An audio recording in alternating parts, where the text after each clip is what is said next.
दोस्तों नमस्कार। आप ये टेबल जो देख रहे हैं असल में हमारे पेंशन धारकों को ओआरओपी के पेंशन में भी अब तक 4255 तक की बड़ी बढ़ोतरी नहीं हुई है। क्यों नहीं हुई है? क्योंकि हमारे पेंशन धारकों को इस चीज़ का पता नहीं है कि वो उन पर लागू है। जिसको पता है वो उसका फ़ायदा ले रहे हैं, जिसको नहीं पता उनको ये फ़ायदा नहीं मिल रहा। ठीक है, इसके ऊपर भारत सरकार का लेटर भी जारी हो चुका है। आप सभी को बता दें दोस्तों कि आप सभी इसके हकदार हैं। इस वीडियो में आपको बताएंगे ओआरओपी के एरियर के ऊपर भी इसका एरियर लागू होगा। जी हाँ, ये पूरी जो टेबल आप देख रहे हैं ना, ये टेबल सब कुछ बयां कर देगी। हर एक चीज़ का आपका सॉल्यूशन है ये टेबल। इसमें एरियर दिया गया, इसमें हर महीने बढ़ोतरी दी गई है। लेकिन उससे पहले एक बार स्क्रीन पर ये एक पेंशन धारक ने जो मैसेज किया ये आप देख सकते हैं। उन्होंने कहा कि नमस्कार सर, मैं एक्स सिपाही गणेश तरफदार ACP 2, ध्यान से देखिएगा, लेंथ ऑफ सर्विस 17 साल, रिटायरमेंट डेट 31 अक्टूबर 2012 मुताबिक मैं CP ग्राम्स में गवर्नमेंट डालता तब सभी CPPC कोलकाता मेरी बेसिक पेंशन 19,527 थी। ठीक है, उसके बाद गवर्नमेंट्स डालने के बाद मेरी पेंशन 21,782 हो गई। ठीक है, और OROP 2 का फर्स्ट इंस्टॉलमेंट भी इनका आ गया था। इन्होंने बताया है कि लेकिन जब मेरे को स्पर्श के अंदर माइग्रेट किया गया तो उस समय पर फिर मेरी पेंशन है जो 19,527 हो गई। तो देखिए, आप सभी को एक बात पहले तो बता देते हैं, ACP 2 इसका मतलब है सिपाही को मिलनी चाहिए हवलदार की पेंशन। ठीक है, नायक को मिलनी चाहिए हवलदार की पेंशन।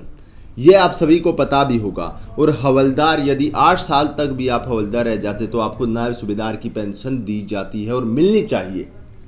अब बहुत से पेंशन धारकों को इसका नहीं पता है। आप एक बार ये टेबल पूर्ण रूप से समझ लेते हैं। यहाँ पर आप देख सकते हैं रैंक दी गई है। हमने यहाँ पर हर महीने जो बढ़ोतरी होनी थी वो दी गई है। इसके बाद जुलाई 2019 से एरियर कितना आपका बनता वो यहाँ पर मेंशन किया गया है। उसके बाद देखते हैं सिपाही रैंक। सिपाही रैंक को 4255 रुपये तक की बढ़ोतरी होगी अगर MACP का यदि फ़ायदा जो इन पर लागू है और इनको मिलता है तो 4255 रुपये तक की पेंशन इनकी और बढ़ जाएगी। जी हाँ, इनका एरियर हो जाएगा दिसंबर तक का, हम बता रहे हैं दिसंबर तक का एरियर हो जाएगा 1,55,474 रुपये। ये इसलिए हम कह रहे हैं क्योंकि दोस्तों सिपाही को ACP की 2 के तहत हवलदार की पेंशन मिलनी चाहिए, लेकिन मिल रही है सिपाही की ही। ठीक है, जिसको पता है वो CP ग्राम्स में गवर्नमेंट डाल रहा है और उसकी पेंशन बढ़ भी रही है। ठीक है, आपने अभी तक गवर्नमेंट नहीं डाला या आपको नहीं पता था तो कमेंट बॉक्स में हमें बताइए। उसके बाद नायक रैंक देखिए, नायक रैंक की बढ़ेगी 1278 रुपये हर महीने पेंशन। उनका एरियर आप देख सकते हो वो बनेगा दिसंबर तक 47,000 रुपये। यहाँ पर हवलदार का हम आपको बता दें दोस्तों, ये जो एरियर है ये वो बनेगा यदि आपको फ़ायदा नहीं मिल रहा है, कितने दिनों से नहीं मिल रहा है उसके मुताबिक। यदि आप तब रिटायरमेंट हुए और आप सिपाही रैंक से हुए हैं ACP 2 रैंक से, उसके बाद आपको हवलदार की पेंशन नहीं दी गई तो तब से अब तक का एरियर आपको मिलेगा। मान लीजिए 4255 रुपये आपको कम मिल रही थी पेंशन, तो उसका टोटली एरियर आपको 1,55,474 रुपये दिया जाएगा। उसके बाद देखिए नायक की हमने आपको बता दी। हवलदार की देखिए, हवलदार यदि आप 8 साल तक भी हवलदार रह जाते हैं तो उसको आपको नायब सूबेदार की पेंशन मिलनी चाहिए। लेकिन आपको बहुत से ऐसे पेंशन धारक हैं, बहुत से ऐसे पेंशन धारक हैं जिनको हवलदार की पेंशन ही मिल रही है, ना कि नायब सूबेदार की। अगर ये देखा जाए पेंशन में कितना फेरबदल होना था, 3,647 रुपये यहाँ पर आप देख सकते हैं। ये पेंशन आपको कम मिल रही है यदि आप पर MACP लागू है तो। और यदि हिसाब लगाया जाए आपकी रिटायरमेंट के अब तक तो इसका एरियर अगर देखा जाए 1,34,204 रुपये यहाँ पर मिलेगा यदि आप एक रैंक कम पेंशन यहाँ पर ले रहे हैं। आपको मिलनी चाहिए ना सूबेदार की पेंशन, लेकिन आपको मिल रही है हवलदार की पेंशन। ठीक है, तो उसके मुताबिक हमारे पेंशन धारकों की इतनी पेंशन बढ़ेगी। क्योंकि हमारे पेंशन धारकों को पता नहीं था, तो अब धीरे धीरे उसका पता चलता जा रहा है।